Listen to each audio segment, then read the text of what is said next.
So hello everyone, मैं हूं शिवम द्विवेदी और आप देख रहे हैं अपना पसंदीदा चैनल ज्ञानोदय के गुरुजी।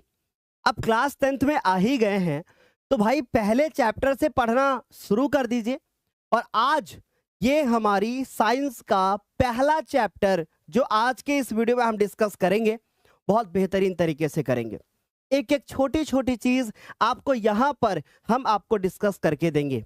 अब एक छोटा सा सवाल है आपसे, पहले मुझे ये बताइए कि क्लास 10th में आपको ज्ञानोदय के बारे में किसने बताया? किसने बताया आपको कि यूट्यूब पर भी एक ऐसा चैनल है जो हर वर्ष हजारों की संख्या में टॉपर दे रहा है? एक बार कमेंट करके जरूर बताना। और मेरे प्यारे बच्चों, जो क्लास 10th में हमारी क्लासेस होती हैं वो इस चैनल पर डेली शाम को 7 बजे होती है। तो आपको एक काम करना है, डेली शाम को 7 बजे इस चैनल पर आना है और साथ ही साथ पूरे शिद्दत के साथ जब हम आपको पढ़ाएं तो मन लगा करके पढ़ाई भी करना है। तो एक बार फटाफट से आप लोग मुझे बताइएगा कि आप लोगों को मेरी आवाज आ रही है, क्या आप लोग मुझे सुन पा रहे हैं? क्योंकि ये वीडियो हमारा लाइव है, इसलिए मुझे ये भी देखना पड़ेगा कि भाई कितने बच्चे हमारे साथ अभी लाइव हो चुके हैं। तो भैया लगभग हमारे पास अभी 7.5 करोड़ बच्चे लाइव हो चुके हैं। सॉरी, ये तो मजाक था, लेकिन बहुत सारे बच्चे हमारे साथ लाइव हो गए हैं। एक बार फटाफट से सारे बच्चे आ जाओ, फिर हम चीजों को स्टार्ट करते हैं। ठीक, अच्छा चलिए, पहला चैप्टर जो हमारे पास है वो है रासायनिक अपक्रियाएं एवं समीकरण। अच्छा, एक छोटी सी चीज बताना, क्लास 10th में जो हमारी साइंस है उसमें कितने चैप्टर हैं? पता है आपको कितने चैप्टर हैं? उसमें अगर हम लोग चैप्टर के बारे में बात करें तो टोटल नंबर ऑफ चैप्टर कितना है? 13। और इन 13 चैप्टर में से आपको आपके बोर्ड के हिसाब से अगर बात करें तो 4 चैप्टर आपको मिलेंगे केमिस्ट्री के, 4 चैप्टर आपको मिलेंगे फिजिक्स के, और 5 चैप्टर हमारा पर्यावरण मिला करके आपके 5 चैप्टर आपको बायोलॉजी में मिलेंगे। ठीक है, इसका मतलब सर टोटल 4, 4 और 5, यानी कि 4 सर जी हमारे पास हो गए फिजिक्स, 4 हो गए गुरुजी हमारे पास केमिस्ट्री, और 5 चैप्टर हो गए हमारे पास बायोलॉजी के। इन सबको मिला करके जो हमको बोर्ड परीक्षा देनी है वो कितने नंबर की देनी है? 70 नंबर की देनी है। अब इस 70 नंबर में से मैं आपको प्रॉमिस कर सकता हूं कि अगर आपने साल भर इस चैनल को बेहतरीन तरीके से फॉलो किया तो आपके 70 में से 70 कहीं नहीं रहे, है ना? यानी आप 70 में से 70 लेकर के ही आओगे, क्योंकि हर साल बच्चा लेकर के आता है। अभी 2025 का रिजल्ट आएगा, मैं आपको बहुत सारे ऐसे बच्चे दिखाऊंगा जिनका स्कोर साइंस में, मैथ्स में, इंग्लिश में, जिनमें आ सकता है 100 आउट ऑफ 100, आपको 100 आउट ऑफ 100 मिलेगा, 70 आउट ऑफ 70 मिलेगा। तो चलिए बिना देर किए हुए हम लोग अपने इस प्यारे से चैप्टर को स्टार्ट करते हैं। चैप्टर का नाम है रासायनिक अभिक्रियाएं एवं समीकरण। बहुत बेहतरीन सा चैप्टर है, चीजों को बहुत अच्छे से डिस्कस करेंगे और मेरे साथ साथ में आप नोट्स बनाते रहना। बाकी अगर आपको नोट्स भी चाहिए, टेस्ट भी चाहिए, तो हमारे ऐप में ज्वाइन हो जाना, वहां आपको सब कुछ मिल जाएगा और समय से सिलेबस भी खत्म हो जाएगा। लेकिन पहले हम लोग बात करते हैं रासायनिक अभिक्रियाएं एवं समीकरण वाले चैप्टर की। अब मेरे एक छोटा सा सवाल है, आपके मन में आ रहा होगा, अरे रासायनिक अभिक्रियाएं क्या होता है? इसको शुरू करने से पहले हमने एक लेक्चर दिया था जिसका नाम था बेसिक केमिस्ट्री, जिसमें हमने आपको सूत्र लिखना समझाया था, कैसे सूत्र बनाते हैं, धनायन क्या होता है, ऋणायन क्या होता है, परमाणु क्रमांक क्या होता है, कैसे हम लोग निकालते हैं, फॉर्मूला कैसे बनाते हैं। उसके बाद ये हमारा पहला लेक्चर है आपकी क्लास 10th के हिसाब से। तो स्टार्ट किया जाए बच्चों, चलिए बिना देर किए शुरू करते हैं। जरा ध्यान से देखना और रोज शाम को 7 बजे मिलना इस चैनल पे। करें हमारे चारों ओर अनेक परिवर्तन घटित होते रहते हैं जो पदार्थों के रासायनिक संगठन और गुणों को परिवर्तित करते हैं। जैसे एक छोटा सा एग्जांपल लेते हैं और इस एग्जांपल को बहुत अच्छे से समझना। जैसे मैं आपसे एक सवाल करूं, मैंने आपसे पूछा देखो भाई चीनी आपने देखी? आपने कहा हाँ सर हमने चीनी देखी। ठीक है, जब हम चीनी में सर जी थोड़ा सा हमने क्या मिला दिया? थोड़ा सा नमक मिलाया गुरुजी, और गुरुजी फिर हमने मिला दिया पानी, और पानी मिला करके गुरुजी जो बन करके तैयार हुआ वो बन करके तैयार हुआ शरबत। नहीं, आपने क्या देखा? आपने देखा अरे चीनी, नमक और थोड़ा सा नमक और पानी जब मिल जाता है तो शरबत बन करके तैयार होगा। अब कोई बच्चा कह रहे नहीं सर नमक नहीं डालते शरबत में, कहीं कहीं पे डालते हैं, कहीं कहीं पे नहीं पिया जाता है नमक शरबत में, है ना। तो चीनी और हल्का सा नमक और पानी मिला दिया तो क्या बन गया, शरबत बना। यानी आपने देखा कि जो ये चीनी थी, ये चीनी कैसी थी, ये चीनी थी ठोस। कैसी थी बेटा, ये क्या था, एक ठोस था। ये भी ठोस के रूप में ही था, पर ये थोड़ा सा पाउडर रूप में, क्रिस्टल रूप में जिसको हम लोग बोलते हैं वैसे था। पर हम इसको मान लेंगे कि भैया ठोस दानेदार, है ना, मैं इसको ठोस ही मान लेता हूं, क्योंकि ठोस नमक भी तो होता है। और ये क्या था, ये था द्रव अवस्था में, और ये भी कैसा था, ये भी था द्रव अवस्था में।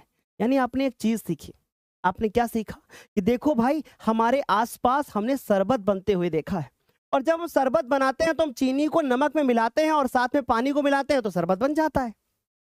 और साथ साथ में हमने देखा सर कि ये ठोस था, ये भी ठोस था, और ये द्रव था, सबको मिलाकर के द्रव बन गया। यानी हमने अपने चारों ओर एक परिवर्तन देखा, और ये परिवर्तन हमने चीनी से शरबत बनते हुए देखा, नमक से शरबत बनते हुए देखा, पानी से शरबत बनते हुए देखा। और मैंने देखा कि अरे इनका रासायनिक संगठन भी बदल गया। पहले ये ठोस ठोस दिख रहे थे, अब देखो भैया चीनी तो आ गई द्रवित अवस्था में। यानी कि सर जी इनका रासायनिक संगठन भी बदल गया।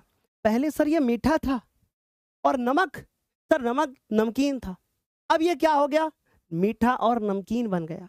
यानी यहां पे हमने देखा अरे गुड़ भी बदल गए। मैं समझाने का क्या प्रयास कर रहा हूं, मैं समझाने का ये प्रयास कर रहा हूं कि हमारे चारों ओर बहुत सारी ऐसी घटनाएं होती रहती हैं, ऐसे परिवर्तन होते रहते हैं जिनमें रासायनिक संगठन बदल जाता है। और इन रासायनिक संगठन बदलना ये क्या कहलाता है, इसी को हम लोग रासायनिक अभिक्रिया बोलते हैं। एक और एग्जांपल ले लो सर, मान लीजिए कि भैया को देख के भाभी जल गई है, ये कौन सा एग्जांपल है गुरुजी, थोड़ा सा फनी और हो जाए।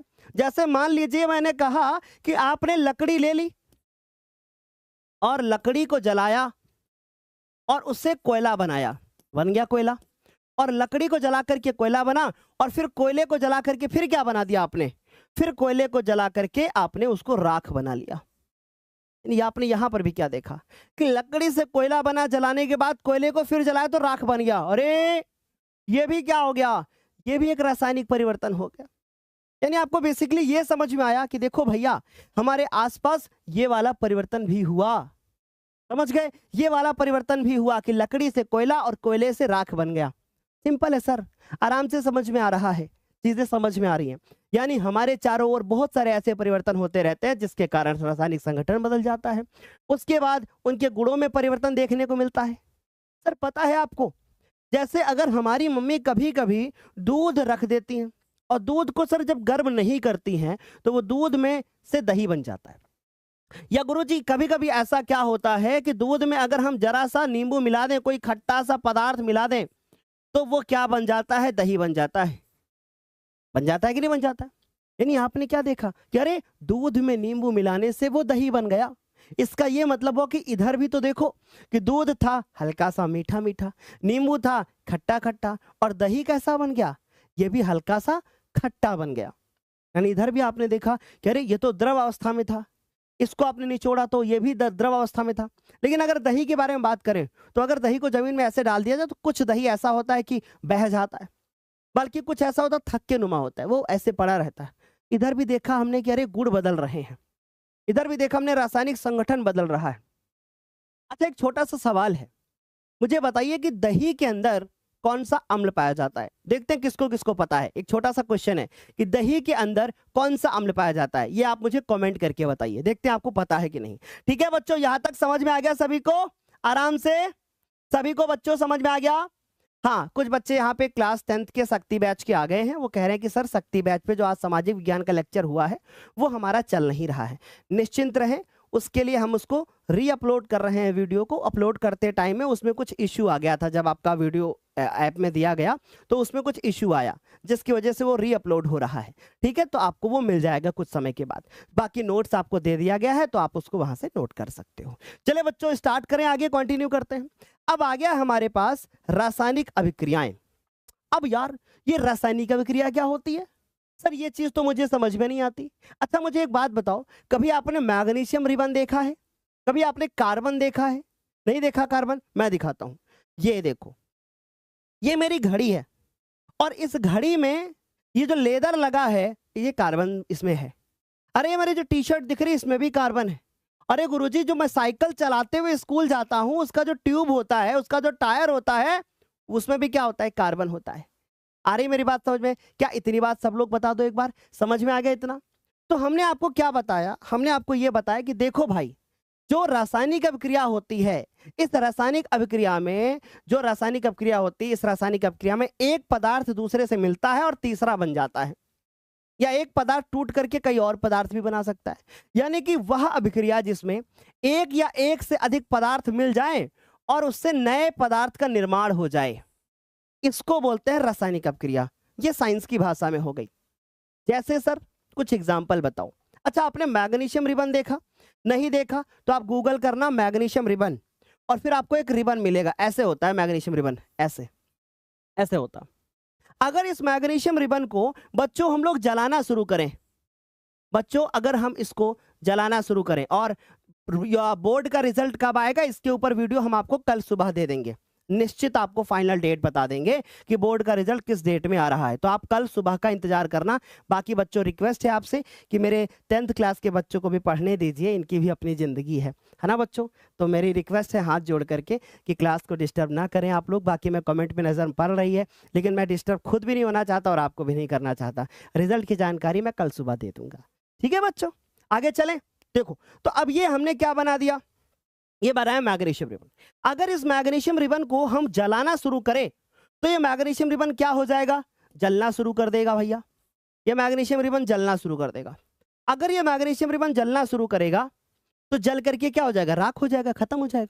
तो आपने क्या देखा? आपने क्या देखा कि अगर गुरुजी हम मैग्नीशियम धातु को ले लें और फिर उसके बाद उसको वायु में जलाएं, तो जलाने पे हमको मैग्नीशियम ऑक्साइड प्राप्त होता है। अब आपके मन में एक सवाल आ रहा होगा, अरे गुरुजी एक बात बताइए कि जब मैग्नीशियम को जलाया तो वायु की जरूरत क्यों पड़ी? अब सुनने का ध्यान से। जैसे एक जलती हुई मोमबत्ती ले लो, उसको एक ढक्कन से बंद कर दो, मोमबत्ती बुझ जाती है। इसका मतलब है कि अगर हम मैग्नीशियम को जलाना शुरू करेंगे तो बिना ऑक्सीजन की उपस्थिति में कोई भी पदार्थ जल नहीं पाएगा। यानी बात समझ में आ गई कि गुरुजी किसी भी पदार्थ को जलाने के लिए हमें किसकी जरूरत पड़ती है? किसी भी पदार्थ को जलाने के लिए हमें किसकी जरूरत पड़ती है? ऑक्सीजन की जरूरत पड़ती है। तो भाई इसको नोट में कहीं पर लिख लेना, नोट में कहीं पर लिख लेना कि किसी भी, नोट में कहीं भी लिख लेना इसको कि किसी भी पदार्थ को, बहुत अच्छे से नोट करना बेटा, कि किसी भी पदार्थ को वायु में जलाने के लिए, किसी भी पदार्थ को वायु में जलाने के लिए, वायु में जलाने के लिए किसकी जरूरत पड़ती है? ऑक्सीजन गैस की आवश्यकता पड़ती है।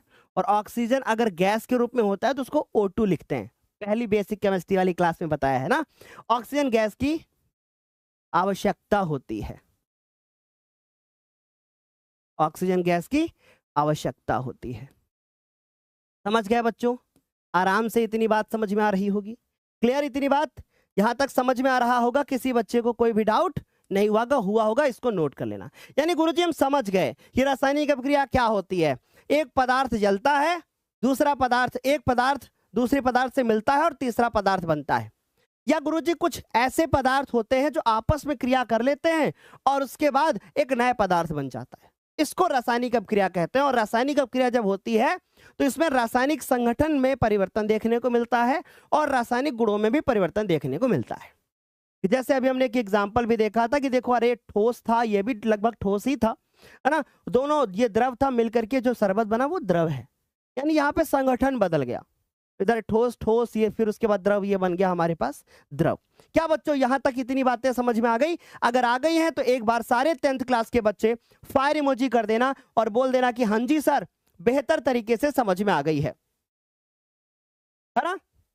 यहां तक समझ में आ गया? अच्छे से क्लियर हो गया सभी को? आगे कंटिन्यू किया जाए? चलो भाई आगे कंटिन्यू करते हैं। अब हमने आपकी कमेंट्स देख ली। अब मन में सवाल आता है, अरे सर रासायनिक अभिक्रिया तो समझ गए, अब रासायनिक समीकरण बता दो। जैसा मैंने अभी आपको क्या बताया था, मैंने कहा था कि जब मैग्नीशियम को हम वायु में जलाते हैं, देखो इधर, मैग्नीशियम को वायु में जलाते हैं तो मैग्नीशियम ऑक्साइड बनता है। बस इसी रासायनिक अभिक्रिया को हम एक सूत्र में लिख दें, उसी को रासायनिक समीकरण कहते हैं। यानी अगर आपसे कोई पूछ ले बताओ रासायनिक अभिक्रिया और बताओ रासायनिक समीकरण में अंतर क्या है, तो मेरा बच्चा तुरंत बता देगा। अच्छा अभिक्रिया जिसको कथन के रूप में बता दो बस अभिक्रिया हो गई, और समीकरण यानी कि उसको सूत्र में लिख दो, इसको बोलते हैं रासायनिक समीकरण। सिंपल है गुरुजी, समझ गए। यानी गुरुजी एक सिंपल सी बात है, जैसे मैं अगर किसी भी एक रासायनिक अभिक्रिया को ले लूं, जैसे उदाहरण किसी रासायनिक अभिक्रिया में भाग लेने वाले पदार्थों को किसके द्वारा लिख दें, सूत्र के द्वारा बता दें, सूत्र के द्वारा, तो उसको हम लोग रासायनिक समीकरण बोलेंगे। यानी किसी भी एक रासायनिक अभिक्रिया को, किसी भी एक रासायनिक अभिक्रिया में भाग लेने वाले पदार्थों को अगर हम सूत्र के द्वारा प्रदर्शित करें तो उसको रासायनिक समीकरण बोलेंगे। जैसे जैसे जैसे मैग्नीशियम का वायु में जलना, यानी कि मैग्नीशियम को ध्यान से समझना, मैग्नीशियम का वायु की उपस्थिति में जलना, वायु की उपस्थिति में जलना, बहुत अच्छे से समझना और नोट करना बेटा, समय कितना भी लगे लेकिन पढ़ाऊंगा मैं अच्छे से ही। उपस्थिति में जलना क्या कहलाता है, मैग्नीशियम ऑक्साइड कहलाता है। क्या कहलाता है, मैग्नीशियम ऑक्साइड कहलाता है। मैग्नीशियम ऑक्साइड, मैग्नीशियम का वायु की उपस्थिति में जलना मैग्नीशियम ऑक्साइड देता है। ठीक, यानी अब देखो जरा ध्यान से, ये क्या कहने की कोशिश कर रहा है, कहने की कोशिश कर रहा है कि अगर हम मैग्नीशियम को ले लें, यानी हम Mg को ले लें और फिर उसके बाद हम उसको वायु में ऐसे रिएक्शन करा दें, तो ये मैग्नीशियम जब वायु की उपस्थिति में जलेगा तो क्या बनाएगा, मैग्नीशियम ऑक्साइड। अरे गुरुजी हमको तो मैग्नीशियम ऑक्साइड का फॉर्मूला ही नहीं पता, हम कैसे प्राप्त करेंगे मैग्नीशियम ऑक्साइड को। चलो मैं बताता हूं। जैसे मान लीजिए कि ये हमारे पास है मैग्नीशियम Mg+2 और ये है ऑक्सीजन O-2, अब ये आ गया हमारे पास Mg+2, 2 खत्म, क्या बन गया, MgO। यानी मैग्नीशियम ऑक्साइड का जो सूत्र बनकर के आया वो क्या बनकर के आया, MgO।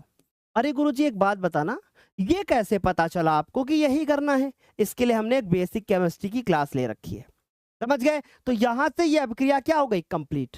लेकिन जब हम किसी भी एक अभिक्रिया को लिखते हैं तो उसको बैलेंस करते हैं, उसको संतुलित करते हैं। अब आपके मन में फिर आपके सवाल आ रहा होगा, सर संतुलित करना क्या होता है?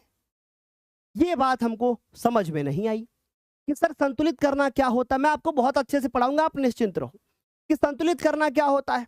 अब मन में जो सवाल है ना, अरे संतुलित करना क्या होता है, तो देखो जरा ध्यान से, मैग्नीशियम इधर कितना है, अकेला लिखा है, इधर मैग्नीशियम कितना है, अकेला लिखा है, यानी दोनों तरफ मैग्नीशियम बराबर है। फिर मैंने कहा अरे ऑक्सीजन इधर कितने हैं, आपको 2 दिख रहे हैं, इधर कितने दिख रहे हैं, 1 दिख रहा।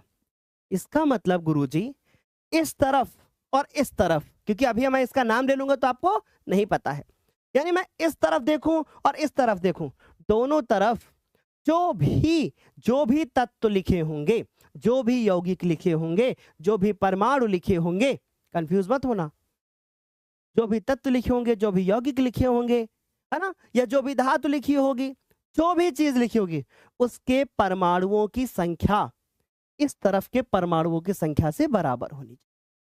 यानी अगर इधर मैग्नीशियम अकेला है तो इधर भी मैग्नीशियम अकेला है। अगर इधर ऑक्सीजन 2 है तो इधर ऑक्सीजन 1 ही दिख रहा था। तो चलिए एक काम करते हैं, इधर भी ऑक्सीजन को मैं 2 से गुणा कर देता हूं। जैसे मैंने ऑक्सीजन को 2 से गुणा किया, अब ये मैग्नीशियम करा, और मैं तो 2 हो गया गुरुजी, 2 हो गया। मैंने कहा सब्र करो, रुको जरा सब्र करो। मैंने कहा रुको तुमको भी 2 से गुणा करते हैं। अब मैग्नीशियम बोल रहा ओ इधर भी मैं 2 हो गया, इधर भी मैं 2 हो गया। अब गुरुजी ठीक है, समझ गए। यानी अब ये जो बनकर के तैयार हुआ ये क्या था, मैग्नीशियम। समझना, बड़े आराम से चीजों को पढ़ाएंगे, बड़े आराम से चीजों को यहाँ डिस्कस करके देंगे। ये मैग्नीशियम, ये क्या है, ये है ऑक्सीजन। लेकिन मेरी रिक्वेस्ट यही है सारे बच्चों से कि अगर आपने अभी तक शक्ति बैच का हिस्सा आप नहीं बने हैं तो आप शक्ति बैच का हिस्सा बने, ताकि आपकी सारी चीजें बेहतर तरीके से हो सकें, आप टेस्ट दे सकें, आपको नोट्स मिल जाएगा, आपको क्लास होगी, आपको तुरंत जैसे अभी लिख रहा हूं मैं, यही चीज आपको अपलोड होकर के मिल जाएगी। आज मैंने अपनी एक कॉपी का एक पीडीएफ भी सारे बच्चों को शक्ति बैच में दिया है, और वो कॉपी आपने मेरे द्वारा जो है लिखी गई है, उसको वो कॉपी तो आपने कभी न कभी मेरी देखी होगी। क्या बच्चों यहां तक समझ में आ गया? क्या इतनी बात सभी को समझ में आ गई है ना? क्लियर हो गया इतनी बात? तो ये बनकर के तैयार हो गया, ये हो गया एक एग्जाम्पल। अच्छा आगे चलते हैं गुरुजी। अब इसके कुछ नियम बता दो, कुछ नियम बता दो गुरुजी, ताकि हमको बड़ा आराम रहे। चलिए अब मैं आपको कुछ चीजें समझाता हूं, और प्लीज इन बातों को समझने का प्रयास करना। जैसे मान लीजिए कि ये है आलू, ये है आलू और ये है भालू। प्लीज मेरी बात को समझना, आलू और ये है भालू, आलू भालू दोनों कर लिए रिएक्शन, अभिक्रिया मतलब कर लिए, और बन गया कचालू, यानी बन गया ए बी। आपने क्या देखा? अरे ए ने बी के साथ अपक्रिया कर ली और ए बी बन गया। अब प्लीज ध्यान देना, बहुत बेसिक चलेंगे आराम से, ताकि कॉन्सेप्ट भी मजबूत होता रहे। तो याद रखना, जो लोग अभिक्रिया में भाग लेते हैं, जैसे आप ए दिख रहा और ये आपको बी दिख रहा, तो ये दोनों लोग अभिक्रिया कर रहे हैं। सर ये बात मेरे को समझ में नहीं आई, थोड़ा सा और डीप में बताओ। चलो मैं आपको एक चीज दिखाता हूं। जैसे मान लीजिए कि आपके पास ये एक पानी की बोतल है, दिख रही पानी की बोतल? इस पानी की बोतल में मैंने अंदर क्या भर रखा है? मैंने अंदर भर रखा है अम्ल, ठीक है गुरुजी। अब उसके बाद मैम इसके अंदर कुछ डालने के लिए दीजिएगा मुझे, ये ड्रॉप दीजिएगा, ये ड्रॉप रखा है, ये वाला ड्रॉप जो विक्स के बगल में रखा हुआ है, जी हाँ ये वाला। अब मान लीजिए बच्चों, इसके अंदर हमने अम्ल रखा है, वैसे प्लास्टिक की बोतल में नहीं, कांच की बोतल में अम्ल को रखा जाता है। और ये है हमारे पास, ये जो आपको दिख रहा है, ये है हमने कहा लोहे का टुकड़ा। मैंने इस लोहे के टुकड़े को इस कांच के भरी बोतल में, जिसके अंदर अम्ल है, उठा करके इसमें डाला। क्या ये बात समझ में आ गई? मैम थोड़ा सा चैट देख लेना, कि इसमें डाल दिया मैंने, दिख रहा आपको? और उसके बाद अभिक्रिया होना स्टार्ट हो गई। अब ये जब अभिक्रिया स्टार्ट हुई, फिर मैंने देखा अरे इससे कुछ बन रहा है, अरे इससे तो कोई लवण बन रहा है। लवण क्या होता है आगे सीखेंगे अगली क्लासेस में। अरे इससे तो एक गैस बन रही है, हाइड्रोजन गैस बन रही है। इसका मतलब ये हुआ, कि जिन लोगों को, जिन पदार्थों को मिला करके हमने अभिक्रिया कराई थी, उनको क्या बोलेंगे? अभिकारक। और जो बनेगा उसको क्या बोलेंगे? उत्पाद। सिंपल है सर, समझ गए? यानी गुरुजी अगर मान लीजिए कि ये दोनों क्या बोले जाएंगे, इन दोनों का नाम होगा अभिकारक। इनको क्या बोलेंगे? अभिकारक। समझ गए? इनको क्या बोलेंगे? अभिकारक। और गुरुजी ये जो दिख रहा है ये क्या है? ये जो बनकर के तैयार हुआ, इसको कहेंगे गुरुजी उत्पाद। अरे गुरुजी एक बात बताना, मान लो एक ना बने उत्पाद, दो उत्पाद बन जाए, फायर इमोजी के साथ बताओ, फायर वाली इमोजी भेजो एकदम, तब मुझे पता चलेगा हाँ बच्चा हमारा समझ रहा है। अब मान लीजिए अकेले ना बने, इसके अलावा मान लीजिए गुरुजी दो उत्पाद बन जाए, यानी ए सी बन जाए और डी बन जाए। यानी ऐसे केस में गुरुजी क्या होगा? कोई बात नहीं, ये पहला एक उत्पाद होगा और ये दूसरा उत्पाद होगा। यानी ये पहला उत्पाद होगा, पहला वाला, और ये वाला दूसरा उत्पाद होगा। वेरी सिंपल, आराम से बातें समझ में आ रही होंगी। क्यों जी, समझ गए ना? कोई डाउट नहीं किसी को? तो इसका मतलब यह है कि अभिकारक सदैव बाईं तरफ लिखे जाते हैं और उत्पाद सदैव दाईं तरफ लिखा जाता है। यानी अभिकारकों को बाईं ओर लिखते हैं, ठीक है गुरुजी, और उत्पादों को दाईं ओर लिखते हैं। सर बड़ा मस्त तरीके से समझ में आ गया, अब तो कोई डाउट ही नहीं है। बहुत छोटी छोटी मगर मोटी बातें थी गुरुजी, आपने बहुत कुछ सिखा दिया। ठीक है, अब मैंने कहा सुनो सुनो सुनो सुनो, जरा ध्यान से सुनो, कि अगर दो अभिकारक होंगे, उन दोनों अभिकारकों के बीच में सदैव प्लस का चिन्ह लगाएंगे। यानी कि अगर दो अभिकारक होंगे या दो उत्पाद होंगे तो सदैव उनके बीच में प्लस का चिन्ह लगाएंगे, याद रखेंगे। इसीलिए गुरुजी देखो आपने यहां पर प्लस का चिन्ह लगाया है। अच्छा गुरुजी एक बात बताओ, क्या गुणे का चिन्ह लगा सकते हैं क्या? अरे गुरुजी रुको रुको रुको रुको, क्या भाग का चिन्ह लगा सकते हैं क्या? अरे गुरुजी रुको, क्या माइनस का चिन्ह लगा सकते हैं क्या? सुनिए, गुणे का चिन्ह, भाग का चिन्ह कदापि नहीं लगा सकते, लेकिन माइनस का चिन्ह लगाया जा सकता है, जो कि आपको हायर क्लास में, बड़ी क्लासेस में पढ़ने को मिलेगा। परंतु 10th क्लास में एक अभिक्रिया है जिसका नाम है उष्माशोषी अभिक्रिया। वहां पर आपको सीखने को मिलेगा कि जो उष्मा होती है उसको हम इस तरफ माइनस चिन्ह के साथ लगाते हैं। बाकी 10th क्लास में कोई ऐसी अभिक्रिया नहीं है। तो बस आपको एक ही चीज दिमाग पर सेट करनी है कि उत्पादों को अभिकारकों को सदैव प्लस चिन्ह के साथ में लिखते हैं। यही यहां पे किया जाता है। क्या यहां तक सारे बच्चों को समझ में आ गया? इतनी बात सभी को समझ में आ गया? ओके, आगे कंटिन्यू करें। एक बच्चा कमेंट कर रहा है, सर मैंने आपसे पढ़ा था और मेरे साइंस में 97 मार्क्स है। वाह क्या बात है, बधाई आपको बेटा, आपको बहुत बहुत बधाई, है ना, बहुत बधाई आपको। और अभी देखना और बढ़िया बढ़िया रिजल्ट आने वाले हैं। अब वैसे आपका रिजल्ट भी बढ़िया है, 1 नंबर रिजल्ट है, पर अभी देखना बच्चों, ऐसे ना जाने कितने बच्चे होंगे 97, 99, 98, है ना। चलो बच्चों यहां तक समझ में आ गया। दूसरी चीज कि जो अभिकारक होंगे और जो उत्पाद होंगे, इनके बीच में सदैव तीर का निशान लगाते हैं। सर जी तीर का निशान कैसे होता है? ये देखो, ऐसा निशान होता है। यानी अगर इधर अभिकारक होगा, इधर उत्पाद होगा, इनके बीच में सदैव तीर का निशान लगाएंगे। गुरुजी पता है हमारी क्लास में हमने ऐसे तीर का निशान लगा दिया था। हमने कहा ये भी तो तीर का निशान लगता है, लेकिन गुरुजी हमारे मास्टर जी ने हमको बुलाया सीट के ऊपर और इतना कूटा। मैंने कहा काहे कूटा? उन्होंने कहा तीर का निशान तुम्हारा उल्टा है। हमेशा तीर के निशान जो लगाएंगे ना, वो कैसे लगाएंगे? अभिकारकों से शुरू करेंगे, इधर से इधर की ओर तीर का निशान लगेगा। ऐसे तीर का निशान लगाया तो हम भी तुमको ऐसे बुलाएंगे, कहेंगे इधर आओ, मोबाइल से बाहर निकलो, ऐसे थप्पड़ मार देंगे। समझ गए? तो तीर का निशान सदैव इधर को लगेगा। अरे गुरुजी पता है कभू ये तीर का निशान गुरुजी हम ऐसे बना देते हैं। हम भी स्टाइल से गुरुजी ऐसे तीर का निशान बनाते हैं। जैसे राम ने रावण को जब मारा था तो तीर छोड़ा था ब्रह्मास्त्र, हम ब्रह्मास्त्र बना देते हैं गुरुजी। हम ऐसे वाला ब्रह्मास्त्र बना देते हैं गुरुजी, ऐसे वाला। अगर ऐसे वाला ब्रह्मास्त्र बनाया ना तो नंबर नहीं मिलेगा फिर। समझ गए? आपको ऐसे ही बनाना है, सीधा वाला तीर। अभी तुम इंसान हो, है ना, ब्रह्मा बनने की आवश्यकता नहीं है। समझ गए बच्चों? आराम से समझ में आ रहा? अच्छा गुरुजी एक बात बताओ, यहाँ पे चौथा पॉइंट क्या लिखा है? चौथा पॉइंट लिखा है कि यदि अभिक्रिया उत्क्रमणीय हो। अब गुरुजी उत्क्रमणीय क्या होता है? मुझे तो आज तक समझ में नहीं आता कि अरे ये उत्क्रमणीय क्या होता है। सुनो जरा गौर से सुनो। पहले जरा उत्क्रमणीय का मतलब समझो।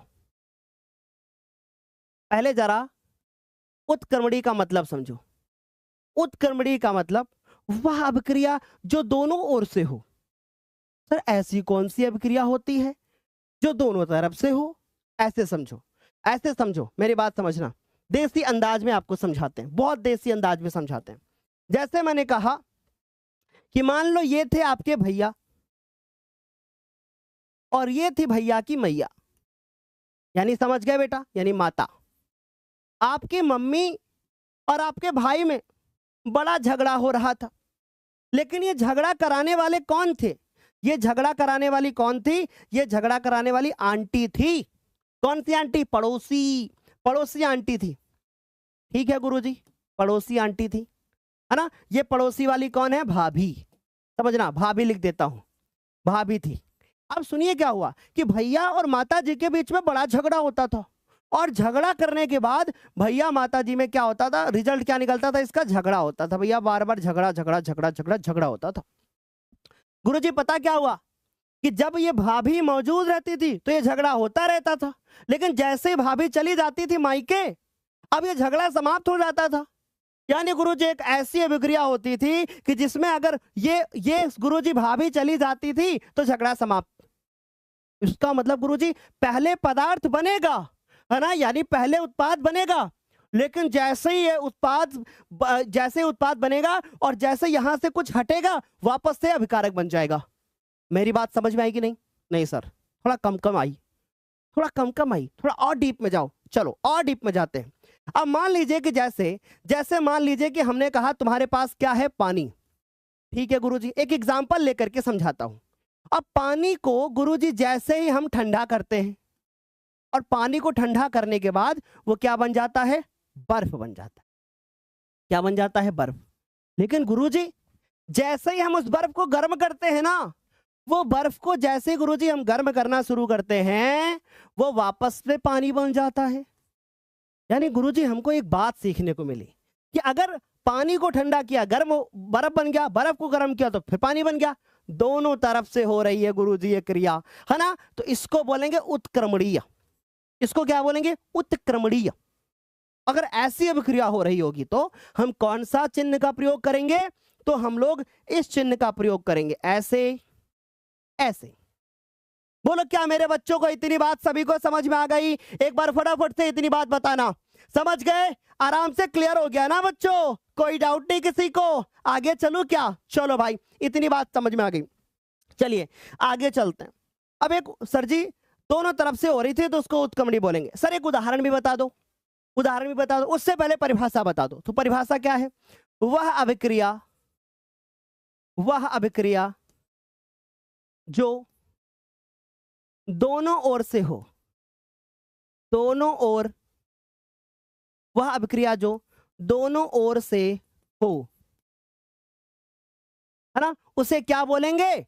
उसे क्या बोलेंगे? उसे बोलेंगे हम लोग उत्क्रमणीय अभिक्रिया। या एक और परिभाषा लिख सकते हो कि वह अभिक्रिया जिसमें कोई उत्पाद का निर्माण होता है लेकिन बाद में वही उत्पाद फिर से अभिकारक बन जाता है, ऐसी अभिक्रिया को उत्क्रमणीय बोलेंगे। सिंपल सी परिभाषा है, कुछ रट्टा वट्टा नहीं मारना है। समझ गया बच्चों? एक उदाहरण सर, देसी वाला उदाहरण बता दो कोई बढ़िया सा। देखो ये है हमारे पास हाइड्रोजन गैस। जब इस हाइड्रोजन को हम नाइट्रोजन से मिलाते हैं तो गुरुजी हमारे पास बनता है अमोनिया। मैंने अभिक्रिया को बैलेंस नहीं किया है, आपको भी बैलेंस नहीं करना है, ठीक? अभी मैंने ऐसे समझाया है। लेकिन गुरुजी आपने तो कहा तो ये उत्क्रमणीय है, इसका मतलब गुरुजी ये वाला चिन्ह लगाएंगे तो गलत हो जाएगा। हमें कौन सा चिन्ह लगाना है? हमें ये वाला चिन्ह, ऐसे। समझ गए? क्या इतनी बात समझ में आ गई, है ना? ज्ञानोदय के गुरुजी कृपया हमारे लिए भी कुछ रिस्पांस दीजिए। ओके डोरेमोन जी, हम आपको रिस्पांस देंगे लेकिन आप प्रश्न पूछेंगे तभी तो देंगे ना बेटा। समझ गए? यहां तक समझ में आ गई इतनी बात? चलो इतनी बात समझ में आ गई। सर एक पॉइंट है जो बार बार हमें तकलीफ देता है और ये पॉइंट मुझे आज तक किसी से समझ में नहीं आया। एक बार जरा आप इस पॉइंट को समझाने का प्रयास करिए और बताइए गुरुजी कि उत्प्रेरक क्या होता है? बताइए कि गुरुजी उत्प्रेरक क्या होता है? कैटलिस्ट क्या होता है? उत्प्रेरक क्या होता है? जैसे मैंने आपको बताया था कि देखो भैया जब माता जी से बार बार लड़ जाते थे, क्यों लड़ जाते थे? लड़ने का कारण क्या था? भाभी मायके से आई और जा करके भैया के कान भर दी। ऑफिस चले गए थे, आज मम्मी ने हमको बहुत डांटा है, कहती है कि तुम काम नहीं करते हो। फिर शाम को माता जी से बोल रही हैं, क्या बोल रही हैं? माता जी से क्या बोल रही हैं? भैया कुछ काम नहीं करते, सुबह चले जाते हैं, इनके कपड़े भी हम धोए, जब देखो डांटा करते हैं।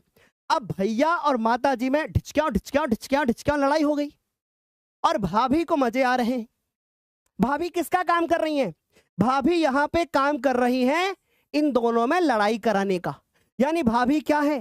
भाभी है उत्प्रेरक। भाभी क्या है? उत्प्रेरक है। क्या ये बात समझ में आ गई? यानी कि सर जी उत्प्रेरक एक ऐसा पदार्थ होता है जो अभिक्रिया को बढ़ा देता है कि भैया और मम्मी जी में कबहू लड़ाई हो रही थी, लेकिन जब भाभी ने कान भरे भैया के और जब भाभी ने कान भरे मम्मी के, दोनों में हो गया झगड़ा। इसका मतलब गुरुजी कि उत्प्रेरक क्या होता है? वह पदार्थ होता है, वह पदार्थ जो अभिक्रिया को बढ़ा दे, यानी कि अभिक्रिया को तेज कर दे, अभिक्रिया की गति को बढ़ा दे। समझ में आ रही मेरी बात? तो ऐसे पदार्थ को हम उत्प्रेरक कहते हैं। क्या मुन्ना इतनी बात सभी को आ गई समझ में? मेरी बात जरा ध्यान से सुनना। ये एक ऐसा चैनल है जिसने 50-50 हजार बच्चों को लाइव पढ़ाया है और आज इस चैनल पर अभी मैं देख रहा हूं हर साल की तुलना में इस बार फिर मुझे कुछ इंप्रूवमेंट दिख रहा है। पिछले साल इस समय पर, इस महीने पर, अप्रैल के महीने पर बच्चों की संख्या इससे कम होती थी पर अंत में जाकर के 50,000। फिर इस बार देख रहा हूं कुछ और इंप्रूवमेंट, यानी इस बार कुछ और बड़ा होने वाला है। बस एक चीज मुझे आपसे चाहिए और वो है आपका आपका रोज इस चैनल पर पढ़ने आना, रोज पढ़ने आना। अब आप लोग ये सोच रहे होंगे सर कल क्लास हुई थी लेकिन उसके पहले क्लास क्यों नहीं हुई थी? ये एक डिवाइस आपको दिख रही है, डिवाइस दिख रही है। अब मैं इसको ऐसे ऐसे आपको दिखाता हूँ। ये डिवाइस, इसके अंदर एक ऐसी डिवाइस है जिस डिवाइस की वजह से क्लास नहीं हो पा रही थी, और ये डिवाइस मुझे कहीं ऑफलाइन नहीं मिल रही थी, जिसकी वजह से क्या हुआ कि मैं लगातार क्लासेस नहीं ले पा रहा था, क्योंकि बच्चों ऐप पे भी क्लास होती है, उधर पेड बच्चे हैं, है ना, यानी कि अब उनकी भी एक उम्मीद है, और फिर ये डिवाइस नहीं आ पा रही थी, जिसकी वजह से मैं दूसरा वाला स्टूडियो मेरा काम नहीं कर पा रहा था। अब हमारे पास एक दूसरा स्टूडियो भी हो गया है, अब हमारे पास 2 स्टूडियो हो गए हैं, तो हम आपके लिए लगातार मेहनत कर रहे हैं, लगातार आपके लिए हम काम कर रहे हैं और हमेशा करते रहेंगे। बस आपको डेली हमारे साथ मेहनत करना है, हमें आपसे कुछ नहीं चाहिए, हमें आपसे कुछ नहीं चाहिए, हमें सिर्फ आपसे केवल एक चीज चाहिए, रोजाना आपका चैनल पर आना, और आपको इस भारत देश के साथ साथ अपना नाम रोशन करना, अपने मम्मी पापा के नाम को रोशन करना। सोचो उस वक्त मम्मी पापा के दिल को कितना सुकून मिलेगा जब आपके मम्मी पापा ये देखेंगे कि मेरा लड़का, मेरी लड़की बोर्ड परीक्षा में टॉपर बन गई है। और मैं आपको एक साफ बात बोलता हूं कि टॉपर बनने की शुरुआत तुम्हें पहले दिन से करनी होगी। यदि तुम ये सोचोगे कि लाओ 2 महीने आराम कर लूं, तो बात याद रखना, 2 महीने में 60 दिन होते हैं, और 60 दिनों में कम से कम 60,000 बच्चे तुमसे आगे निकल जाएंगे। तुम्हारी एक दिन की लापरवाही, तुम्हारी एक दिन की पढ़ाई ना करने की लापरवाही तुम्हें 1000 बच्चों से पीछे कर देगी। तो आपकी रिस्पॉन्सिबिलिटी होगी कि आप अप्रैल के महीने से लगातार इस ज्ञानोदय के गुरुजी के साथ में लग जाओ और अपने सफर को एक बेहतरीन ऊंचाइयों तक लेकर के जाओ। और जब आपका बोर्ड का रिजल्ट आए तो माँ बाप को गर्व हो, आपके साथ साथ आपके शिक्षक को गर्व हो, और साथ ही साथ समाज में आपको इज्जत और सम्मान मिले। याद रखिएगा इस बात को, समाज तुम्हें तभी पूजेगा जब तुम बेहतर रिजल्ट लेकर के आओगे। और अगर तुम्हें समाज में इज्जत चाहिए, सम्मान चाहिए, लोगों की नजर में तुम्हें इज्जत चाहिए, तो तुम्हें अपने आप को उस काबिल बनाना पड़ेगा।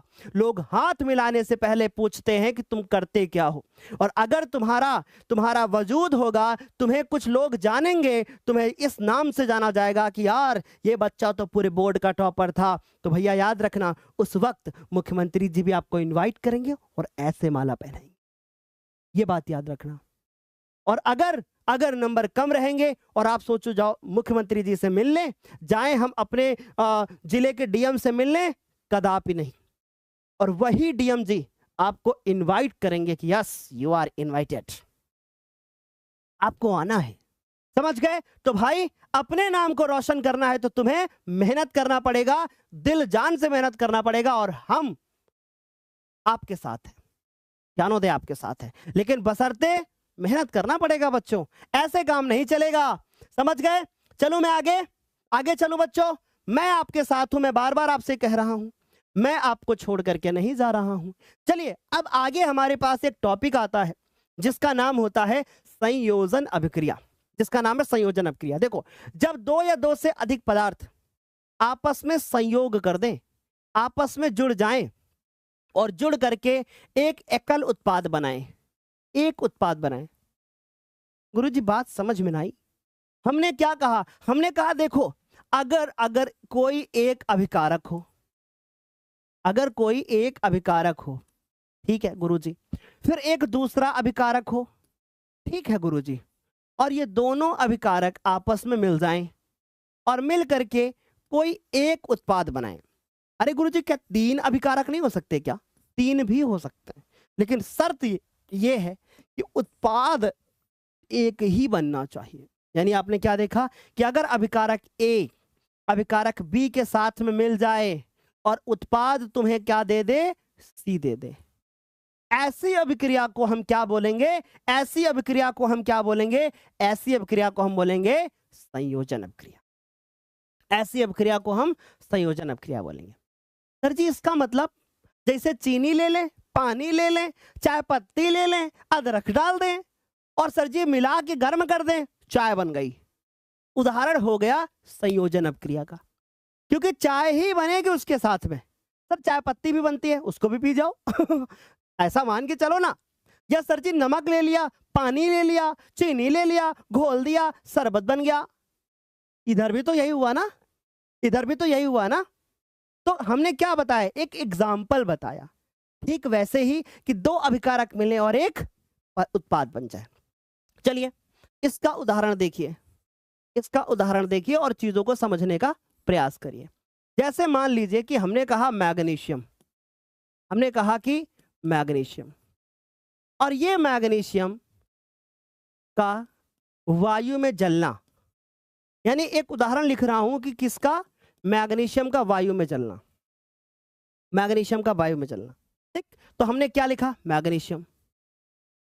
और अगर ये मैग्नीशियम वायु में जले ऐसे, तो क्या बनाएगा, मैग्नीशियम ऑक्साइड बनाएगा। यानी आपने अभी क्या सीखा, आपने सीखा अरे गुरुजी मैग्नीशियम है और ये ऑक्सीजन है, दोनों आपस में मिले और मिल करके गुरुजी क्या बना दिए, मैग्नीशियम ऑक्साइड बना दिए।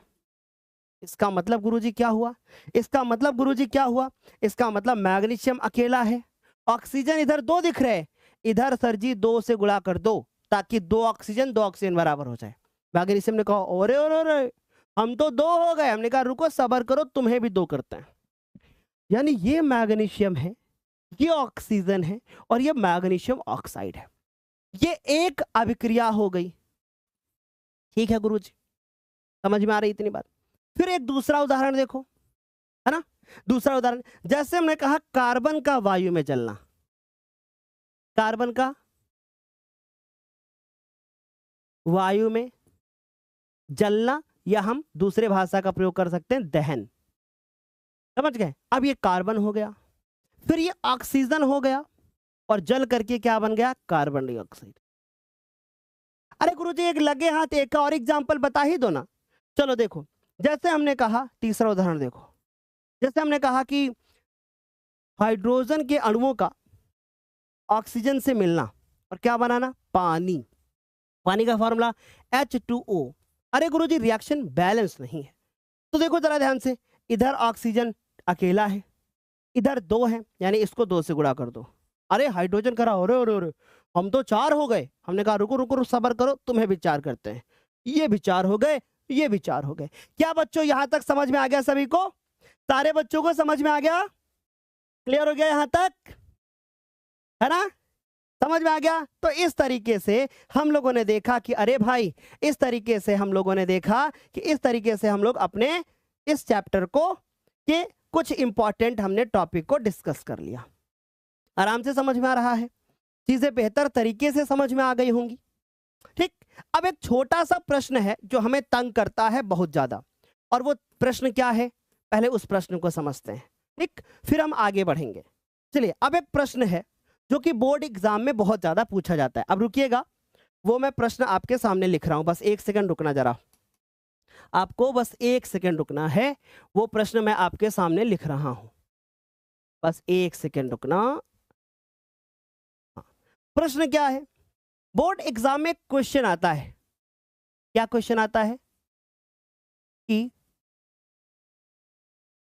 क्वेश्चन आता है कि किसी रासायनिक अभिक्रिया को, किसी रासायनिक, बहुत इंपॉर्टेंट है, कई बार पूछा गया है, किसी रासायनिक समीकरण को, किसी रासायनिक समीकरण को संतुलित करना, संतुलित करना क्यों आवश्यक है।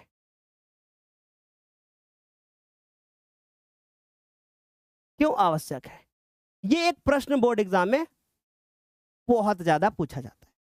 इसके अलावा कभी कभी एक क्वेश्चन और आता है। वो क्वेश्चन क्या होता है, वो क्वेश्चन क्या होता है, वो क्वेश्चन होता है हमारे पास कि, बस एक सेकंड रुकना, अरे भाई, ठीक है ना, और या इसी में पूछ लिया जाता है तुमसे, या इसी में हम लिख देते हैं कि संतुलित रासायनिक समीकरण क्या है,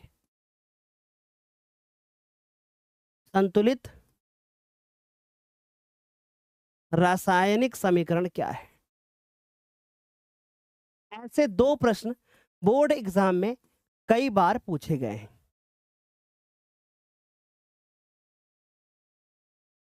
2 क्वेश्चन है, ऐसे बहुत सारे क्वेश्चन पूछे गए हैं। ये क्वेश्चन कब पूछा गया मैं लिख देता हूं। बोर्ड एग्जाम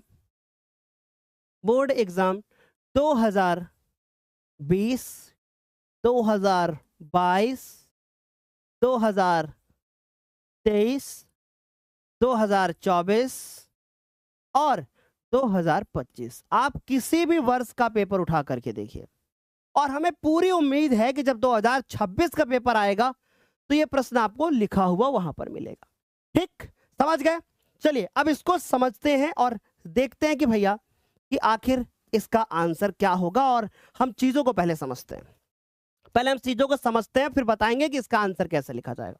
जैसे हमने बच्चों एक उदाहरण लिया, कि मैग्नीशियम, ठीक, यही वाला अभी हमने देखा है, और इधर हमने देखा ऑक्सीजन, फिर हमने देखा कि अरे ये है मैग्नीशियम ऑक्साइड, ये बनता है।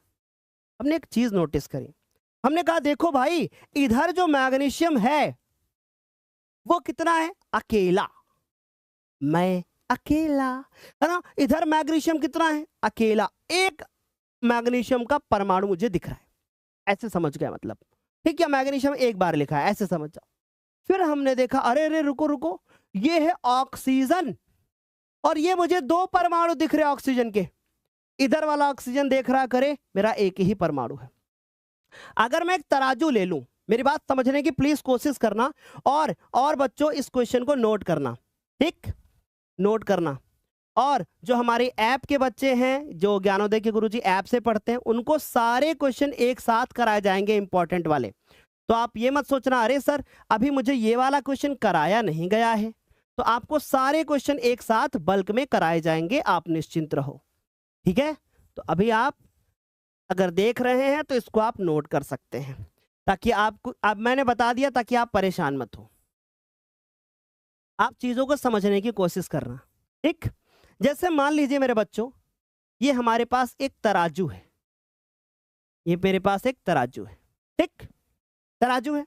मैंने इस तराजू में इधर रखा मैग्नीशियम, और इधर रखा ऑक्सीजन, और इधर रखा MgO।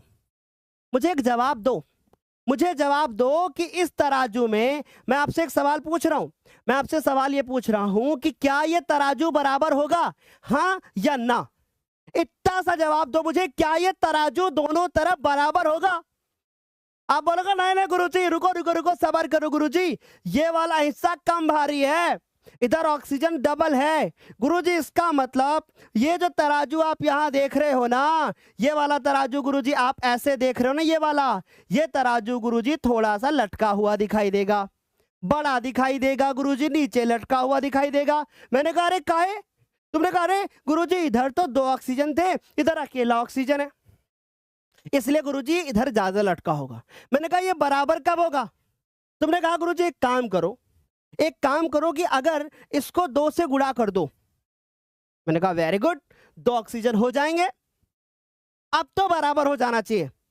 तब तक पीछे से खड़े हुए एक बच्चे ने बोला ए गुरुजी जब 2 से गुणा करोगे तो मैग्नीशियम भी तो 2 हो जाएगा। हमने कहा अब बराबर कैसे करें? उसने कहा एक तरीका है, इस मैग्नीशियम में भी 2 लगा दो।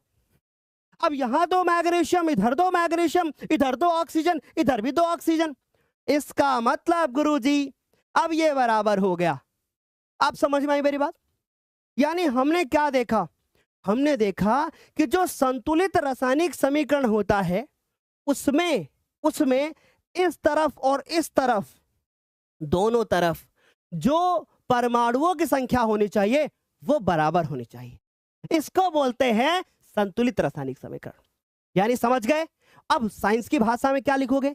साइंस की भाषा में बोलोगे, बहुत प्यार से सुनना और डिफिनेशन मन करे तो लिखना, बाकी मैं लिख दूंगा कि संतुलित रासायनिक समीकरण एक ऐसा समीकरण होता है जिसमें अभिकारकों और उत्पादों, इधर तो एक ही है पर मान लो कई होते तो, जिसमें अभिकारकों और उत्पादों के परमाणुओं की संख्या बराबर हो।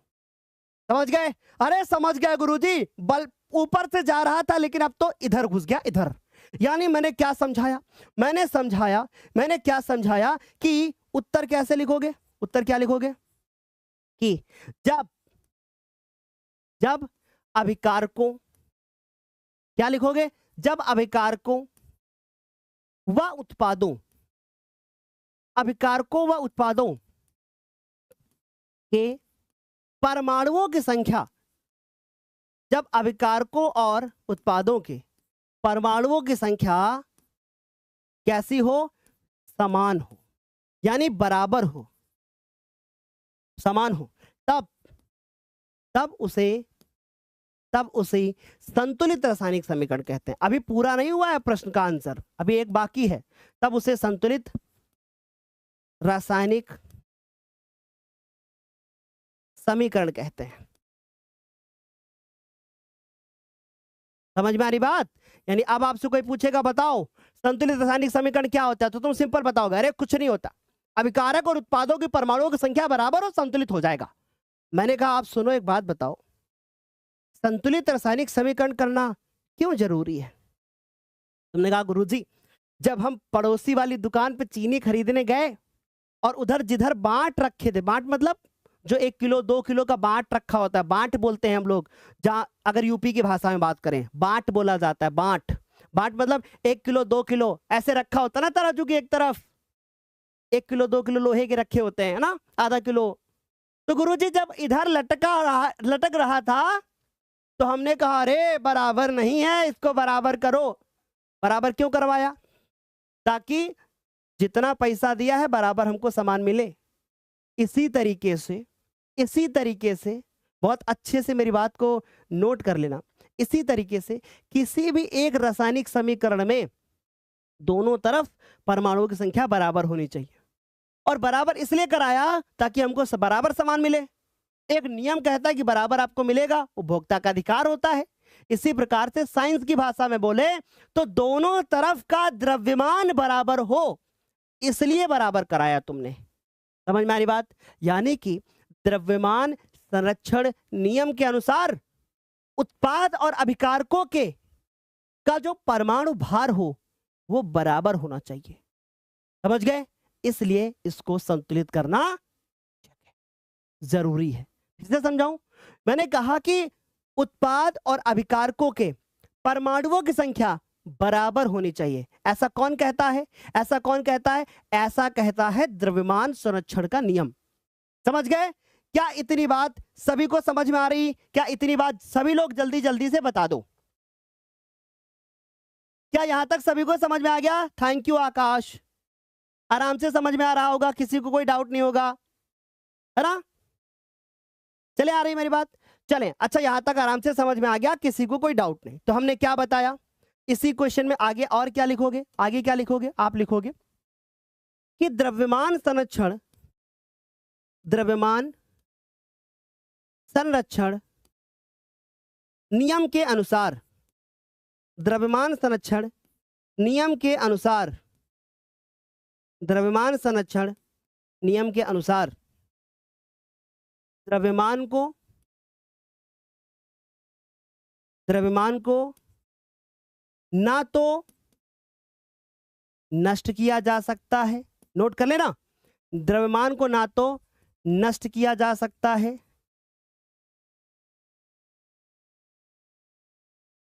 ना तो नष्ट किया जा सकता है, और ना ही बनाया जा सकता है, और ना ही बनाया जा सकता है। इसलिए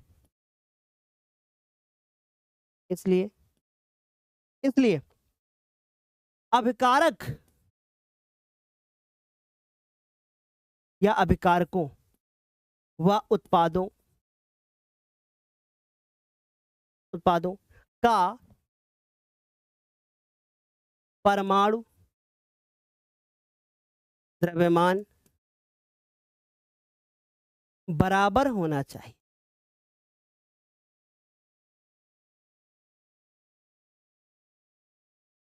ठीक है? अतः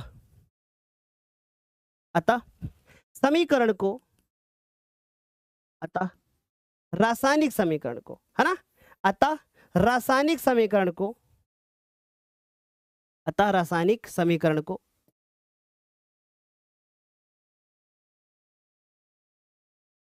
अतः रासायनिक समीकरण को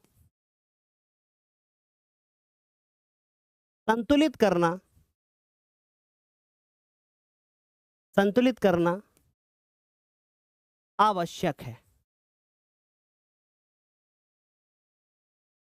क्या ये बात सारे बच्चों को समझ में आ गई? एक बार सारे बच्चे कमेंट में बताना, है ना। सर जी क्या इसको बैलेंस करना जरूरी है? हाँ, अगर आप बैलेंस नहीं करोगे तो वो गलत माना जाएगा। क्या बच्चों क्लियर हो गई यहां तक इतनी बात? आराम से, आराम। चले आगे। तो इस तरीके से हमने आप लोगों को क्या क्या बताया, मैं एक बार फिर से रिपीट कर देता हूं। सबसे पहले मैंने आपको बताया कि रासायनिक अभिक्रिया क्या होती है, ये बताया। फिर हमने आपको बताया कि देखो रासायनिक अभिक्रिया क्या होती है साइंस की भाषा में। फिर हमने आपको रासायनिक समीकरण बताए, कुछ नियम बताए, कुछ कानून बताए। मैंने आपको उत्क्रमणीय अभिक्रिया बताया, मैंने आपको उत्प्रेरक बताया, मैंने आपको 4 नियम बताए, और साथ ही साथ मैंने आपको बताया कि अभिकारक उत्पाद क्या होते हैं, उत्प्रेरक क्या होता है, ये सब चीजें बताई। फिर मैंने आपको बताया कि संयोजन अभिक्रिया किसे कहते हैं। अभी मैं आगे और कुछ चीजें भी बताऊंगा। तो अभिकारक और 2 अभिकारक मिलकर के एक उत्पाद बनाए तो इसको हम लोग संयोजन बोलेंगे। ठीक है गुरुजी, इतनी बात समझ में आ गई। आगे देखो, फिर हमने बताया किसी रासायनिक समीकरण को संतुलित करना क्यों जरूरी है, आखिर हम क्यों करते हैं। इस पे हमने आपको बताया कि इसलिए जरूरी है क्योंकि द्रव्यमान संरक्षण नियम का पालन होना चाहिए। और संतुलित रासायनिक समीकरण क्या है? उत्पाद और अभिकारकों की परमाणुओं की संख्या बराबर हो तो उसे संतुलित रासायनिक समीकरण बोलते हैं। ऐसा क्वेश्चन आपको पेपर में लिख करके आना। क्या यहां तक सभी को समझ में आ गया, है ना? आ गई मेरी बात समझ में? चलें, अच्छा आगे कंटिन्यू किया जाए। चलिए, तो अब हम लोग यहीं से अपनी इस क्लास को करेंगे एंड। जाने से पहले एक बात बताना चाहते हैं, अगर आप लोग अपने बोर्ड का टॉपर बनना चाहते हो, अर्थात आप लोग यूपी बोर्ड का टॉपर बनना चाहते हो, तो एक बात याद रखना, अगर आप यूपी बोर्ड का टॉपर बनना चाहते हो तो भैया ये वाला जो बैच आपको दिखाई दे रहा है, इस बैच को ज्वाइन कर लेना। अगर किसी दूसरे बोर्ड का कोई बच्चा है ना, और वो मेरे से सवाल करे कि क्या मैं इसको ज्वाइन कर सकता हूं, तो मेरा यहीं पे बताना जरूरी होगा कि इस बैच के अंदर हिंदी छोड़ करके बाकी सारे सब्जेक्ट को आपके सिलेबस के हिसाब से ही पढ़ाया जाता है। लेकिन पूरा बैच जो होता है जिसमें हिंदी, इंग्लिश, मैथ, साइंस सब कुछ आपको यूपी बोर्ड के अकॉर्डिंग ही पढ़ाया जाएगा। ठीक है बच्चों? अच्छा, मन में एक सवाल आता है कि आखिर इस बैच में क्या खास है। पहले इसको बताते हैं, फिर बैच के बारे में बताते हैं। जैसे मान लो बच्चों आपको पीडीएफ चाहिए, है ना, आपको लगता है कि अरे मुझे पीडीएफ चाहिए, मैं क्लास खत्म हो गई अब नोट्स मुझे चाहिए, है ना, मुझे लाइव क्लास चाहिए, मैं बाद में भी देख सकूं, साथ ही साथ एक फोल्डर में चाहिए। ऐसा नहीं कि कोई क्लास कभी हो रही है, कोई क्लास कभी हो रही है, कोई क्लास कभी हो रही है, रेगुलर क्लास चाहिए और एक टाइम टेबल के हिसाब से चाहिए। ठीक, तो वो वाली सुविधा हमारे पास है। आपको सप्ताह में एक टेस्ट हो, जैसे हमारे यहाँ संडे को, हर संडे को टेस्ट होता है, लेकिन कल संडे को टेस्ट नहीं है। कारण क्या है? अभी तो बैच स्टार्ट हुआ है ना, पहले संडे को कैसे टेस्ट ले लेंगे? तो अगले संडे को भी टेस्ट होने वाला है। अभी अभी ये बैच स्टार्ट हुआ है, इसमें अभी अभी आपकी 2-2, 3-3, 4-4 क्लासेस हुई हैं। तो अगर आप इस बैच को ज्वाइन करते हैं तो आपका समय जो है ना बचेगा, आपको प्रॉपर गाइड किया जाएगा। सबसे ज्यादा जरूरी है टॉपर बनने के लिए गाइडेंस। ठीक है बच्चों? तो आपको प्रॉपर गाइड भी किया जाएगा, आपको क्विज और मॉक टेस्ट भी इधर दिया जाएगा। आ रही मेरी बात समझ में? अब उसके बाद आपको ऐप के अंदर he ask doubt chat support भी मिलेगा, जहां पे आप अपने एक सर्च इंजन टाइप का है जिसमें आप अपने क्वेश्चन पूछ सकते हो। आगे चलते हैं। अब मान लीजिए कि बैच आपको ज्वाइन करना है, कैसे ज्वाइन करेंगे? आप मंडे से सैटरडे के बीच में, आप मंडे टू सैटरडे के बीच में आप इस नंबर पे कॉल कर सकते हो, क्योंकि एक ऑफिशियल टाइम होता है बेटा, है ना। और 5 बजे से सुबह 10 बजे से लेकर के सुबह 10 बजे से लेकर के सुबह 10 बजे से लेकर के शाम 5 बजे तक, यानी 10 AM से लेकर के 5 PM तक, जो कि एक ऑफिस का टाइम होता है, उस टाइम पे आप कॉल करेंगे, इस नंबर पे बात होगी। ऑफर 15 अप्रैल तक है। दूसरी चीज, आप निश्चिंत रहें, हमारी तरफ से आपको कॉल नहीं आएगी, आपको परेशान नहीं किया जाएगा, क्योंकि हमारा एक नियम है कि हम उन चीजों पर काम करते हैं। देखिए, ताली दोनों हाथ से बजती है। अगर आपका मन नहीं है इस बैच में ज्वाइन होने का, तो हम आपको जबरदस्ती नहीं करा सकते हैं। बताना हमारा काम है, सुविधाएं बताना हमारा काम है। अब बहुत सारे बच्चों को लगता है कि हमारा सिलेबस हम यूट्यूब पे कवर कर लेंगे। बच्चों देखो, एक बात समझना, आज कोई लेक्चर है, अब एक सप्ताह में पूरे 7 दिन होते हैं, और उसमें से 7वां दिन संडे होता है। अब बच्चे 6 दिन में 6 क्लासेस होंगी। सब्जेक्ट कितने हो गए? 5। तो जाहिर सी बात है मेरे बच्चों, आपको ये बात बहुत अच्छे से एहसास होगा कि एक क्लास करने से तो कुछ काम नहीं हो जाएगा। समझिए, आप भी समझिए, है ना? तो ऐसे में हमें दिन में कम से कम 2 क्लासेस चाहिए ही चाहिए। ऐप के अंदर आपको डेली 2 क्लासेस मिलेंगी, या जब मुझे जरूरत लगे कि भाई अब मुझे और ज्यादा क्लास लेना है, तब हम एक क्लास और भी ऐड कराएंगे। ठीक, एक प्रॉपर टाइम टेबल मिलेगा। मैथ साइंस की क्लासेस आपको डेली बेसिस पे मिलेंगी। हिंदी इंग्लिश की क्लासेस अल्टरनेट डेज में, यानी एक एक दिन छोड़ करके होंगी। आप आराम से समझ गए होंगे कि मैं एक दिन मैथ, एक दिन साइंस, एक दिन मैथ, एक दिन साइंस। अल्टरनेट डेज में कि भैया social science English Hindi, social science Hindi English. आराम से आपकी जो है क्लासेस पूरी हो जाएंगी, आपका सिलेबस पूरा हो जाएगा। दूसरी चीज, आपको टेस्ट कैसे दोगे? बहुत सारी सुविधाएं बताना मेरा काम है, चूज करना ना चूज करना आपकी इच्छा है। हम आपको कभी भी फोर्स नहीं करेंगे कि आप ये बैच ज्वाइन ही करो। बाकी मैं अभी भी कह रहा हूं, और ये मैं आखिरी में भी कहूंगा कि भाई, इस बैच से बहुत सारे टॉपर निकलते हैं। ठीक, और हमारे पास ये सुविधाएं हैं, हम आपको सुविधाएं देना चाहते हैं। आपको जैसा उचित लगे आप वैसा कर सकते हो। ठीक है, क्या मेरी बात सभी को समझ में आ गई? एक बार जल्दी जल्दी से बता दो। कृष्टि वर्मा आई हैं हमारी क्लास में। Gyanodaya is best teacher. मैंने 10th ज्ञानोदय के गुरुजी से पढ़ा। मुझे पूरा भरोसा है कि आपको कोई चीज रटनी नहीं होगी, क्योंकि ज्ञानोदय पे कॉन्सेप्ट ही कॉन्सेप्ट होता है। वाह, क्या बात है! Thank you so much Krishti.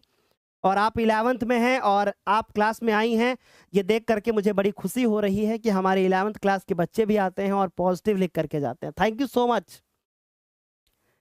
Sir, math की क्लास कब होगी? अभी मंडे को हम लोग सोशल साइंस की क्लास करेंगे। आपके विवेक भैया आएंगे। और जाते जाते बस मैं एक ही बात बोलूंगा कि कहीं देर ना हो जाए। आप ऐसा ना सोचे कि मैं इस बैच में 1 महीने बाद ज्वाइन हो जाऊंगा। आप 1 महीने बाद ज्वाइन होंगे, आपका कोर्स पीछे होगा। ऐसा नहीं होगा कि आपकी 1 महीने बाद ज्वाइन करोगे तो वो वाले लेक्चर आपको नहीं मिलेंगे। अगर आप इस वीडियो को 1 महीने बाद भी देख रहे हो तो आप निश्चिंत रहो, आपको पुराने लेक्चर जो हो चुके होंगे वो मिलेंगे। लेकिन बात होती है वैल्यू किसकी है? वैल्यू है टाइम की। अगर एक बच्चे से एक सवाल किया जाए, मेरा एक छोटा सा एक क्वेश्चन है आप लोगों से। अगर मैं आपसे एक सवाल करूं, मान लीजिए मैं एक बच्चे से सवाल करूं, मेरा एक बच्चे से सवाल होगा कि अगर आपसे बोला जाए कि आप अक्टूबर महीने में आकर के अपने सिलेबस को स्टार्ट करें और आप पूरा करके आप बोर्ड एग्जाम में बहुत अच्छे मार्क्स ले आएं, तो बस यहाँ पे बच्चा यही बोलेगा कि हाँ मैं ऐसा कर सकता हूँ। पर याद रखें, बहुत सारे ऐसे बच्चे होंगे जिन्होंने अप्रैल से शुरू किया होगा और आपसे वो कहीं बेहतर होंगे।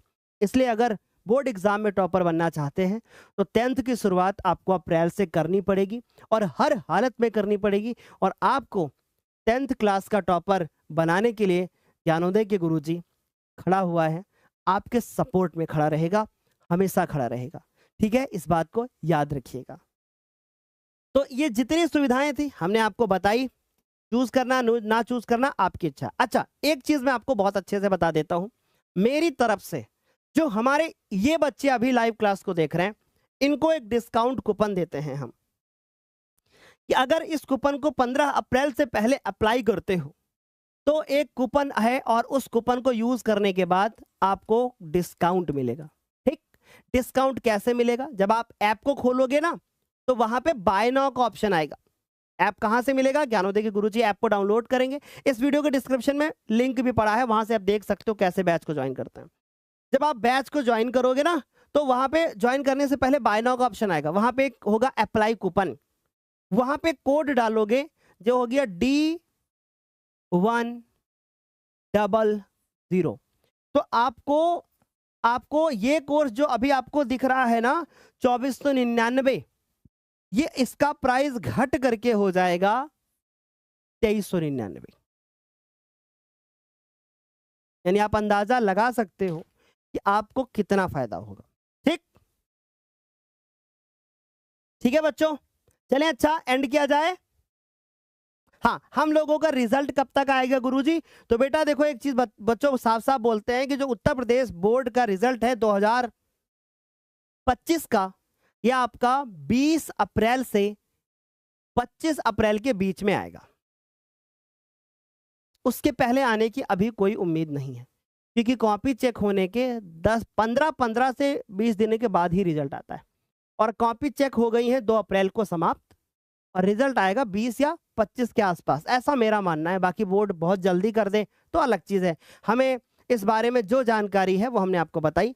बाकी अभी मैंने मेरे एक कह सकते हैं कि सूत्र के द्वारा बात हो रही है, उसके लिए हम आपको एक अलग से वीडियो बना करके दे देंगे। ठीक, चलिए एंड करें आज के सेशन को। Thank you so much. इस वाले बैच को हम कभी भी ज्वाइन कर सकते हैं, कभी भी 24 घंटे में कभी भी ज्वाइन कर सकते हैं। ठीक, आराम से ज्वाइन कर सकते हैं। अच्छा, एक छोटी सी कमेंट मैं आप सभी से चाहता हूं, एक छोटी सी कमेंट मैं आपसे चाहता हूं। ठीक, मेरे से ये कमेंट करके बताना कि मैग्नीशियम का, जिसकी कमेंट अच्छी होगी, अच्छे से जिसमें लिखा होगा, उसको हमारी तरफ से दिल दिया जाएगा। मैग्नीशियम का परमाणु क्रमांक कितना होता है? देखते हैं कितने बच्चे बताते हैं। ठीक, जिसकी कमेंट अच्छी होगी उसको मेरी तरफ से दिल दिया जाएगा। चलिए आज की इस क्लास को यहीं पे एंड करते हैं। तब तक के लिए bye, take care, thank you so much. मिलते हैं अगली वीडियो में।